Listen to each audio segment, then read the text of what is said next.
Hello. Hello. আসসালামু আলাইকুম। ওয়ালাইকুম আসসালাম, কে বলছেন? আরিফুল্লাহ বলছি, ঢাকা ক্যান্টনমেন্ট থেকে। আচ্ছা, প্রশ্ন করুন। আপনার টিভির ভলিউমটা একটু কমিয়ে নিন প্লিজ। প্রশ্নটা হচ্ছে যে প্রেম করা তো অবশ্যই হারাম, তাই না? সূরা আল মায়েদায় ৩ নং আয়াতে জানা আছে প্রেম করা অবশ্যই হারাম। আমার প্রশ্ন হলো, যারা প্রেম করে বিয়ে করেছে তাদের কি গুনাহ হবে? মানে যে প্রেম করে যে গুনাহ, এই গুনাহ হবে কিনা? আর দ্বিতীয় প্রশ্ন হলো যে বিভিন্ন একজন নাস্তিকের সাথে আমার প্রায়, মানে আমার শিক্ষক একজন নাস্তিক, ওনার সাথে ক্লাসে তর্ক হয়। ওনার বিভিন্ন কথায় আমার মানসিকভাবে একটু অসুস্থ হয়ে যায়। অর্থাৎ আমার মনে নানা ধরনের সন্দেহ জাগে আল্লাহ রাব্বুল আলামিন সম্পর্কে। তাই যদি মানে আমার কি করণীয় তা বলে ভালো হতো একটু। ধন্যবাদ জনাব আরিফ। জেনে নিচ্ছি আমরা প্রফেসর ইব্রাহিমের কাছ থেকে। জি, প্রেম করা ইসলামে নিজের বৈধ স্ত্রী ছাড়া অন্য কোনো মহিলার সাথে বা মহিলার পক্ষ থেকে পুরুষের সাথে বিবাহ বহির্ভূত ভাবে এটি হারাম। কোরআনে হাকিমে বারবার এসেছে, ওয়ালা মুত্তাকিজি আখদান, কোন পুরুষ কোন গোপন বান্ধবী গ্রহণ করবে না। ওয়ালা মুত্তাকিজাতি আখদান, কোন মহিলা কোন গোপন বন্ধু পুরুষ গ্রহণ করবে না। যদি কেউ আগে প্রেম করে থাকে তাহলে পবিত্রতম পারিবারিক জীবনে তারা যদি ফিরে যেতে চায় তাহলে আগে ওই প্রেম থেকে তওবা ইস্তেগফার করতে হবে, আল্লাহর কাছে ক্ষমা চাইতে হবে। সবকিছু বিশুদ্ধ হওয়ার পরে তারা প্রস্তাবনা করে যদি বিবাহ বন্ধনে আবদ্ধ হতে পারে সেটা হবে, কিন্তু আগে তওবা করতে হবে, যেহেতু এই প্রেম যারা তারা করেছে ক্ষেত্র বিশেষে কবিরা গুনাহ, মহাপাপের পর্যায়ে চলে যায় এগুলো। আর যেটা নাস্তিকদের ব্যাপারে তিনি প্রশ্ন করেছেন, আসলে সারা বিশ্বের নাস্তিকদের শ্রদ্ধা ছিল ফেরাউন, এবং সেই এত বড় নাস্তিক ফেরাউন পর্যন্ত লোহিত সাগরের তলদেশে যখন ডুবতে বসেছিল তখন সে দুবার ঈমান ঘোষণা করেছিল, আমানতু আন্নাহু লা ইলাহা ইল্লাল্লাযী আমানাত বিহি বানু ইসরাঈল ওয়া আনা মিনাল মুসলিমিন।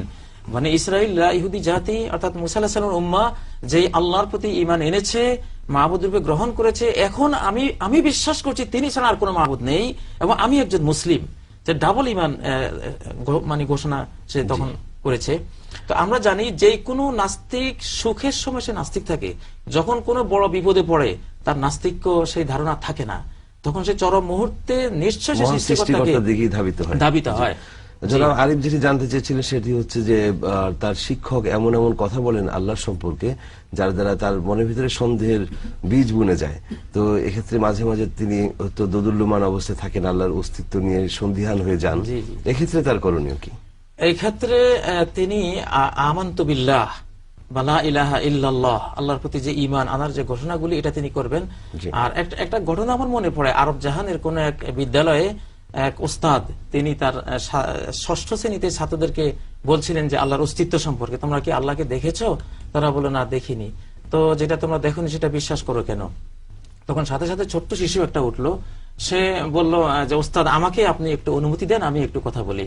তখন ওস্তাদ যখন অনুমতি দিল তখন সে শিশু তার সহপাঠীদেরকে জিজ্ঞাসা করলো যে হাল তারাও না আকলাল উস্তাদ, আচ্ছা তোমরা বলো তো, তোমরা কি আমাদের এই উস্তাদের আকল, ওনার যে জ্ঞান আছে সেই জ্ঞান বুদ্ধিকে তোমরা দেখতে পাচ্ছ? তারা বলল না, আমরা তো আমাদের উস্তাদের আকলকে বা জ্ঞানকে দেখি না। তখন সে বলে ইজান উস্তাজুনা মাজনুন, তাহলে আমাদের এই উস্তাদ পাগল, তার কোনো জ্ঞান নেই, তিনি এই ক্লাসের উপযুক্ত নন।